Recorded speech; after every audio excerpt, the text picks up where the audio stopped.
સામાજિક વિજ્ઞાન chapter number 1 યુરોપીય પ્રજાનું આગમન. આમાં આપણે 2-3 સવાલ પૂરા કર્યા હતા અને હવે પછીનો આપણે જે સવાલ જોવા જઈએ છીએ એ સવાલ અને એ પોઈન્ટ છે જે તમારી ચોપડીનો મહત્વનો સવાલ છે અને મહત્વના પોઈન્ટ છે, જેમાંથી પહેલો પોઈન્ટ છે પ્લાસીનું યુદ્ધ અને બીજો પોઈન્ટ છે બક્સરનું યુદ્ધ.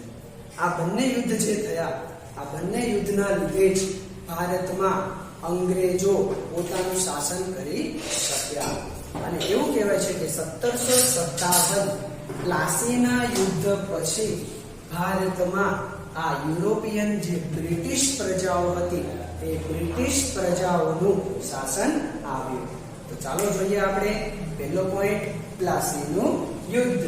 ધોરણ 8 હોવાથી બાળકો આ સવાલ તમને પૂછાય છે 3 માર્ક્સમાં અને સવાલ છે આપણો પ્લાસીનું યુદ્ધ. ઓકે, પરીક્ષામાં પૂછાય છે 3 ગુણ માટે. તો સર્વપ્રથમ તો હું આપણે લખી દઈશ સાલ કે ભાઈ કયા વર્ષમાં આ ઘટના બની હતી. તો કે ઘટના છે 23 જૂન 1757. દિવસ હતો રવિવાર. ઓકે, રવિવારનો દિવસ હતો અને ત્યારે આ પ્લાસીના યુદ્ધની ઘટના બની છે. ચાલો, તો કઈ રીતે ઘટના બની તે જોઈએ. નંબર 1, ઓકે, પ્લાસીમાં એટલે કે પૂર્વ ભારતના બંગાળામાં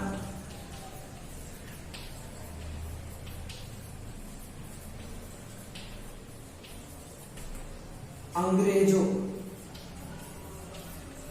કોઠી સ્થાપી હતી અને ત્યાંનો નવાબ હતો, ત્યાંનો નવાબ બંગાળ. આ બંગાળનો નવાબ સિરાજ ઉદ દૌલા. તેની પરમિશન એટલે કે નવાબની પરવાનગી વગર હુગલી નદીના કાંઠે અંગ્રેજોએ કોઠી સ્થાપી. હુગલી નદી એટલે કે ગંગા નદી. ઓકે, ગંગા નદી. તો નવાબ એટલે કયો નવાબ? સિરાજ ઉદ દૌલાની પરવાનગી વગર હુગલી નદીના કાંઠે અંગ્રેજોએ કોઠી સ્થાપી. તેથી નવાબે તે કોઠીઓ તોડી પાડી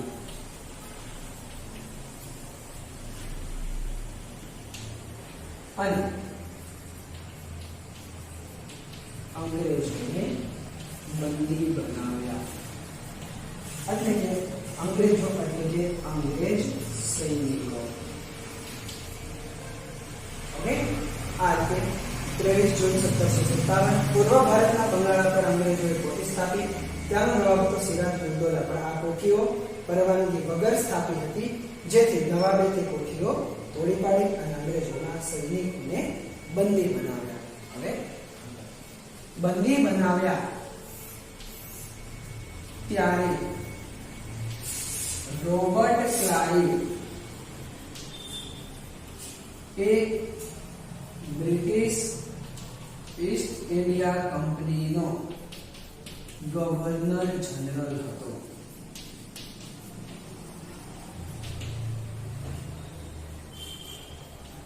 તે મૈસૂરમાં હતો. તેને આ ઘટનાની જાણ થતા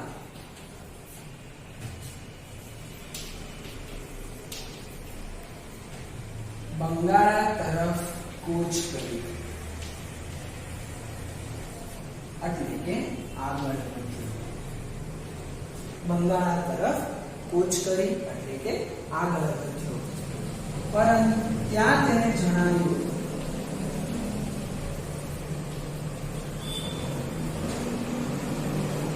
ત્યાં તેને જણાવ્યું કે સિરાજ ઉદ્દૌલાની સેના ખૂબ મજબૂત છે, તેની સામે અંગ્રેજો ટકી શકે તેમ નથી.